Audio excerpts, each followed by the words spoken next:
ചില ആൾക്കാർ ചില സാഹചര്യത്തിൽ പൊട്ടിത്തെറിക്കും.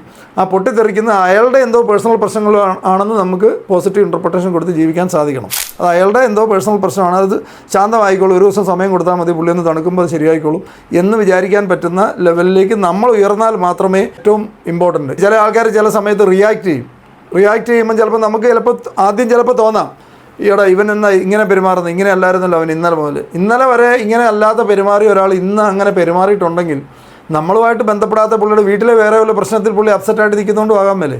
നമ്മളോട് ദേഷ്യപ്പെട്ടു, നമ്മളോട് അടുപ്പമുള്ളതുകൊണ്ടായിരിക്കും ചിലപ്പോൾ ദേഷ്യപ്പെടാനുള്ള സ്വാതന്ത്ര്യമല്ല. അടുപ്പമുള്ളവരോട് ചിലപ്പം പൊട്ടിത്തെറിക്കും. നമ്മൾ വീട്ടിൽ ചിലപ്പോൾ അച്ഛനോടും അമ്മോടും പൊട്ടിത്തെറിക്കാറുണ്ട്. അത് അവരോട് ദേഷ്യം ഉണ്ടായിട്ടൊന്നുമില്ല, നമ്മൾ ചിലപ്പോൾ വേറെ വല്ല പ്രശ്നത്തിൽ നിൽക്കുന്നതുകൊണ്ടായിരിക്കും. നമ്മൾ അന്നേരം ചിലപ്പോൾ അവർ ചിലപ്പോൾ ഒരു നിസ്സാര കാര്യം തോന്നിയൊരു കാര്യം അവർ ചോദിക്കും, നമ്മൾ വലിയ തീ പിടിച്ച് വേറെ പ്രശ്നത്തിനകത്ത് നിൽക്കുമ്പോഴായിരിക്കും വളരെ സില്ലി ആയിട്ടുള്ളൊരു കാര്യം, ഇന്ന് ചെയ്യേണ്ടാത്ത കാര്യം അടുത്ത മാസം കറണ്ട് ചാർജ് അടയ്ക്കുന്നതിനെക്കുറിച്ചായിരിക്കും ചിലപ്പം പ്രായമുള്ള അച്ഛൻ പറയുന്നത്.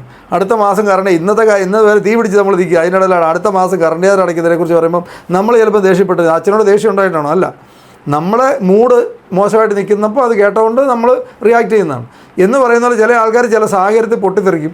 ആ പൊട്ടിത്തെറിക്കുന്ന അയാളുടെ എന്തോ പേഴ്സണൽ പ്രശ്നങ്ങൾ ആണെന്ന് നമുക്ക് പോസിറ്റീവ് ഇൻ്റർപ്രിട്ടേഷൻ കൊടുത്ത് ജീവിക്കാൻ സാധിക്കണം. അത് അയാളുടെ എന്തോ പേഴ്സണൽ പ്രശ്നമാണ്, അത് ശാന്തമായിക്കോളും, ഒരു ദിവസം സമയം കൊടുത്താൽ മതി, പുള്ളി ഒന്ന് തണുക്കുമ്പോൾ അത് ശരിയായിക്കോളും എന്ന് വിചാരിക്കാൻ പറ്റുന്ന ലെവലിലേക്ക് നമ്മൾ ഉയർന്നാൽ മാത്രമേ ഏറ്റവും ഇമ്പോർട്ടൻറ്റ്.